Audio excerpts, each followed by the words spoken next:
quien desarrollará el tema biocombustibles en Jalisco. ¿Qué está realmente en juego? Una aportación estratégica desde la economía ecológica. Adelante, doctor Andrés. Muchas gracias. Nada más que funcione esto. A ver si pueden.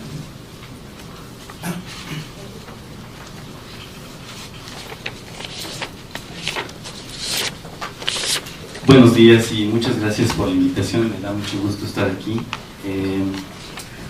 Ahorita yo estoy ya bajo la premisa, diputada, de que este es un acto académico también, sí, que es mi aportación. Entonces yo ahorita estoy solicitando permiso para comenzar el aspecto académico y más en específico el científico. Sin duda, quiero documentar.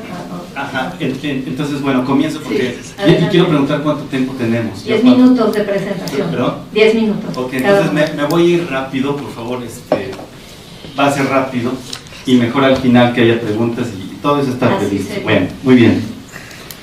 El título de mi charla es Biocombustibles en Jalisco. ¿Qué realmente está en juego? Ahora yo le añadía ahí el subtítulo, una aportación estratégica desde la economía ecológica y exactamente qué hacer para que nos tomen en serio. Entonces, ¿qué está realmente en juego aquí? Bueno, yo como académico, como científico, tengo la responsabilidad de hablar de lo que yo percibo como la verdad sobre este asunto, la verdad científica con la mejor evidencia que tenemos, ¿no? Y ustedes saben que en ciencia nosotros partimos de premisas razonablemente aceptables o no. Si no son razonablemente aceptables, mudamos a otra premisa o a otro conjunto de premisas, ¿no? Entonces, yo lo que quiero comenzar diciendo es que en ciencia, en el análisis científico, todo es posible. Lo que nos acaban de relatar los funcionarios, los analistas del gobierno, es cierto, tiene una cierta veracidad científica, pero sus premisas pueden ser cuestionadas. Entonces, todo es posible. ¿Podemos migrar a biocombustibles? Sí podemos migrar, pero todo tiene un costo. Entonces, de lo que se trata aquí, yo de lo que les voy a hablar es de cuáles son los costos, que desde mi punto de vista son costos inaceptables, y qué debemos de hacer en 3 áreas muy generales, porque son 10 minutos lo que tengo, para que nos tomen en serio, y más en específico para tomarnos unos a los otros en serio. Yo ahorita no puedo tomar, por ejemplo, el documento base que sirve para todo este evento, no lo puedo tomar demasiado en serio, y ahorita voy a explicar por qué. El grupo 1 de recomendaciones que yo supongo que muchos de mis colegas han estado abordando o van a abordar en estas mesas, tiene que ver con recomendaciones de carácter técnico. Entonces, ¿a qué me refiero con esto? Bueno, son todo aquello que hace viable o inviable los combustibles en términos económicos, sociales, ambientales, de salud pública, etcétera, ¿no? De mercados internacionales, bla, bla, bla. Entonces, y todo eso es un análisis multidisciplinario de los biocombustibles, ¿no? Sin embargo, yo quiero solo darles una probada de lo que estoy hablando aquí para en cuanto a este asunto de cómo tomarnos en serio el asunto de los biocombustibles. Eso que ven ahí es una tabla que estuve realizando durante casi 4 años, 3 años, en el que básicamente no se trata de que lean los numeritos. Ahí de lo que se habla es de las densidades energéticas, es decir, todo es posible en este mundo.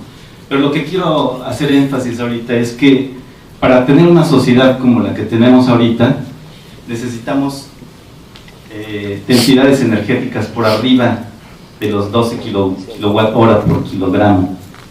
Es decir, necesitamos hidrocarburos. Todo lo que está aquí abajo, todo lo que está por debajo de esto, la leña, el carbón, el metano, todo esto aquí son densidades energéticas que no permiten el mundo moderno. Es decir, la realidad se construye de acuerdo a la calidad y densidad energética de los combustibles de los que disponemos. Entonces, en la Edad Media, una sociedad como la Edad Media, pues vive de cosas como quemar leña, quemar ¿no? Eso es biocombustible. Entonces, es muy fácil pensar actualmente en una sociedad que vive de los biocombustibles, pero como si estuviéramos en la Edad Media. Ahora, una cosa es eso y otra cosa es hablar del mundo moderno basado en biocombustibles, una transición a y aquí no nada más biocombustibles, energías renovables en general, ¿sí? Las energías renovables no dan estas densidades energéticas, no son compatibles con ellas. Bueno, esa es la verdad número uno que quería yo mencionar. Verdad número dos, el combustible crudo nos resuelve dos problemas, la generación y el almacenamiento. Entonces, esto no es fácil, son aspectos técnicos. ¿Qué es lo que quiere decir esto? Que cuando hablamos de renovables y biocombustibles estamos hablando de que tenemos que, a ver, la premisa que nos maneja la mesa es: los biocombustibles son la respuesta adecuada a la crisis desatada por el precio de las gasolinas. La capacidad de producirlas puede ser tan amplia como sea necesario.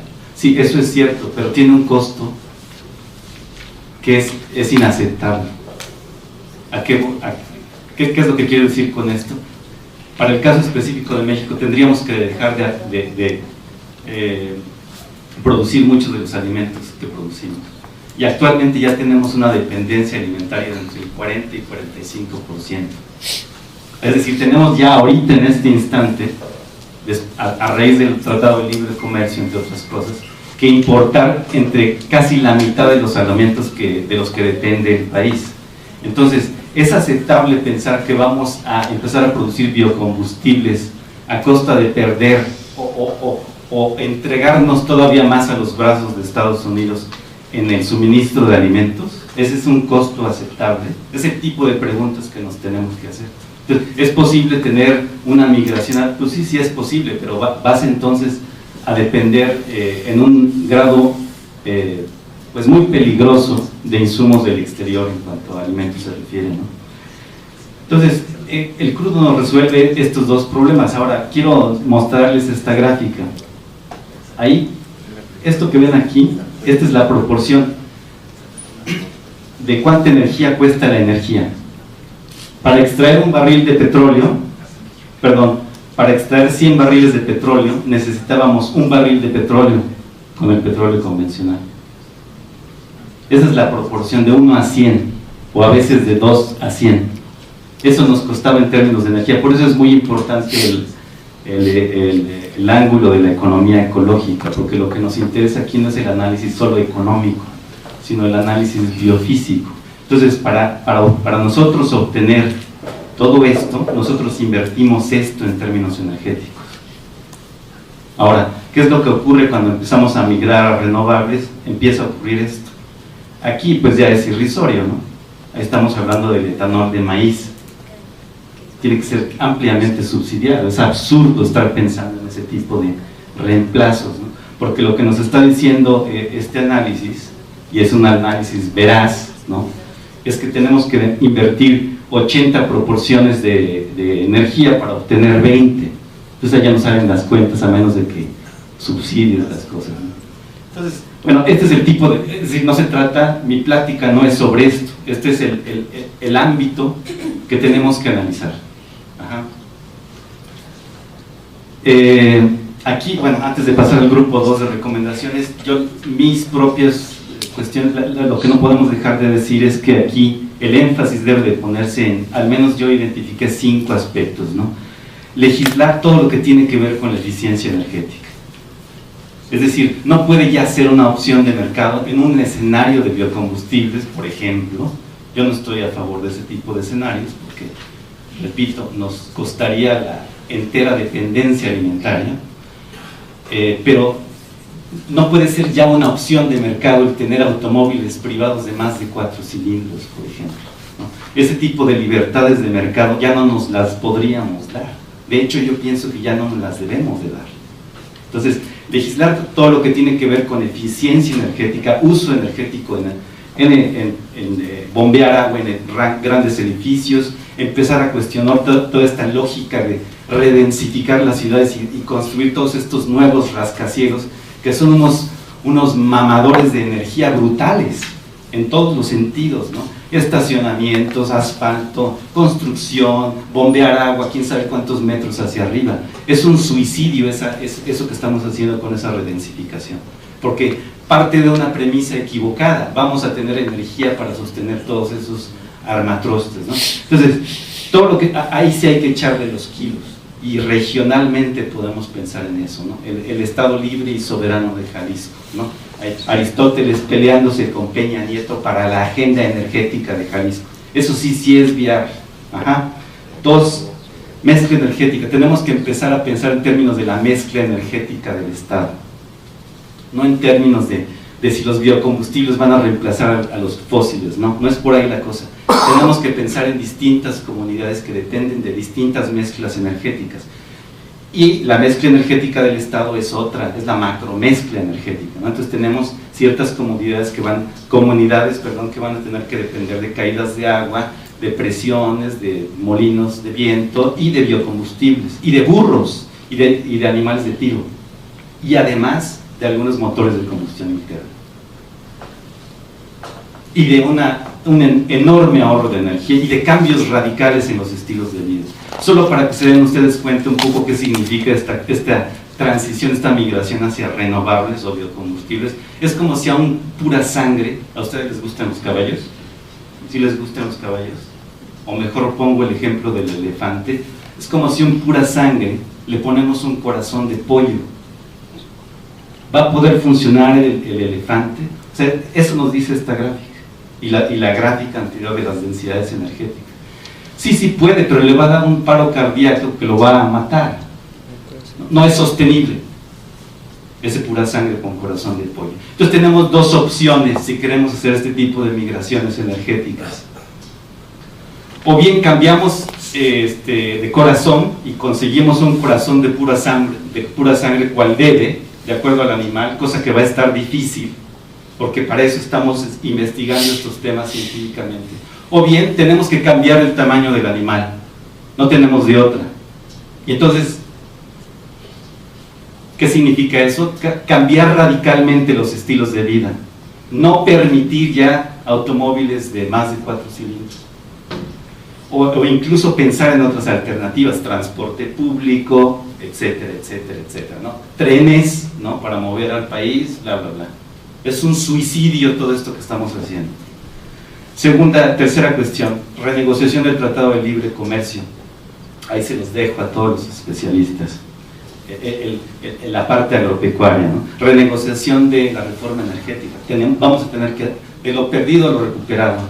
Ahorita ya este gobierno nos metió, no este gobierno, esta realidad de hace muchos años nos metió en este asunto. Y de lo perdido tenemos que recuperar lo que podamos, y para eso tenemos que empezar a negociar, sentarnos a negociar. La quinta cuestión es que tenemos que dejar de hablar de democracia en términos de libertades de consumo, como está haciendo el documento maestro. No podemos estar haciendo eso. Tenemos que hablar de la democracia en términos de, para no desviarme demasiado del concepto que tiene aquí el grupo de trabajo de la diputada, empezar a hablar de la democracia en términos de la producción de energéticos local, o sea, de la libertad. Ahorita hay demasiados candados legales que impiden que la gente produzca energía como se le pegue la gana a nivel micro. Ahí sí debería de haber democracia productiva, no de consumo. Esa es la quinta cosa. Ya para acabar, nada más menciono aquí el grupo 2 de recomendaciones. Ya es más rápido. La parte técnica es la ardua, ¿no? Para darles una probada de lo que tenemos que empezar a discutir. El grupo 2 son las recomendaciones de carácter político y geopolítico en particular. ¿Qué quiero decir con este grupo? O sea, ¿qué significa? Bueno, se los puedo resumir de esta forma. Hay 3 cosas que hacen vulnerable a un país: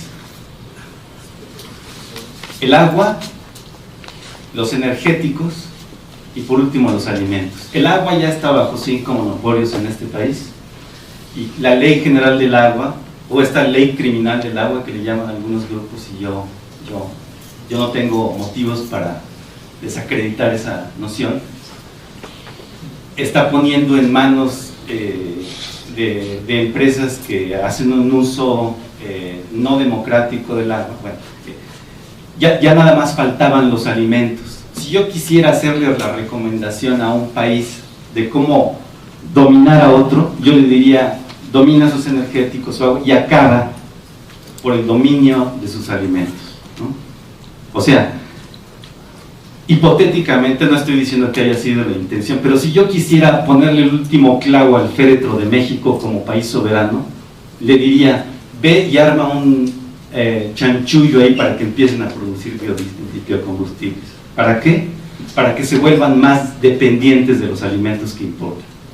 O sea, si ahorita importan 40% o 45% de sus alimentos, y no nada más de Estados Unidos, frijol de Perú y bla bla bla, ¿no?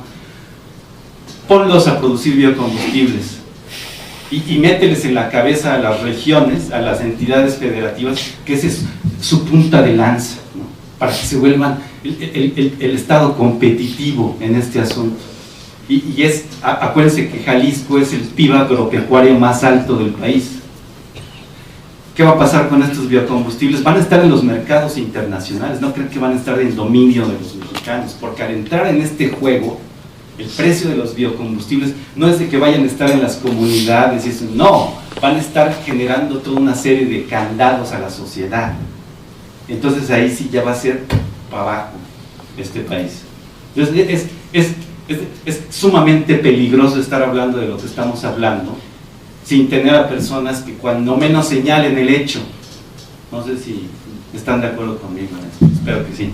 Ya por último, entonces hay una dimensión geopolítica en todo esto. Es la dominación de los alimentos por la vía de los biocombustibles y que no podemos aceptar como premisa.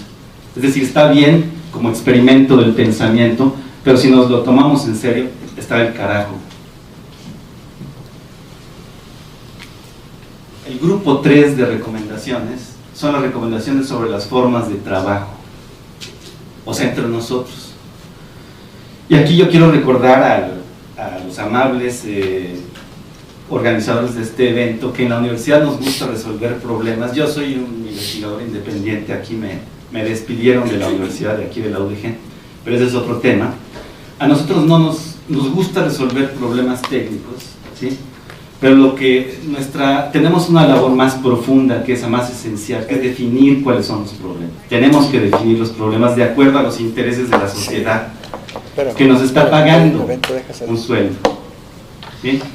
Entonces, ahorita ya llegamos con una agenda, ustedes llegan con una agenda, esto lo digo muy respetuosamente, ¿no? Llegan con una agenda de los biocombustibles y cómo estas premisas de los biocombustibles son la respuesta adecuada a la crisis, bla, bla, bla. La capacidad de producirlos es ilimitada, también son premisas que ustedes manejan, pero uno como científico no las puede aceptar, y ahorita les estoy sugiriendo algunos de los impactos de aceptar ese tipo de premisas. Entonces, hay que empezar también a dimensionar cuál es el trabajo de cada uno de nosotros. No es nuestro trabajo llegar con esta agenda y decir, sí, señora diputada o grupo de trabajo, vamos a ser luchones con la agenda de los biocombustibles, porque nosotros sí podemos, y nos llenamos, nos ensoberbecemos así. Los jaliscienses vamos a ser punta de lanza con los biocombustibles. Entonces, cuidado con ese tipo de actitudes. Es nuestro trabajo para tomarnos en serio, no como personas, eso por default nos tomamos en serio, ¿no? Pero yo me refiero a tomar en serio lo que estamos diciendo, los planes que estamos haciendo para el Estado. Si hemos de tomarlos en serio, somos las universidades, los centros de investigación que tenemos que definir cuál es el problema, no que nos vengan a definir los norteamericanos, el CIDAC, ese documento que tienen de apoyo para este evento, no tiene referencias nacionales. O sea, hay muchos estudios, Blanca Rubio, por ejemplo, ella es una gran investigadora que toda su vida se ha dedicado a la interacción entre energía y alimentos, ¿no? Tenemos todo este grupo de trabajo sobre biocombustibles de la Universidad Nacional, tenemos el Centro de Estudios sobre América del Norte, el CISAN. Ellos entienden muy bien qué es esto de la agenda de América del Norte energética y cómo no es una agenda que defienda los intereses de México, es la seguridad energética de Estados Unidos, no la nuestra. Acabo con el siguiente comentario.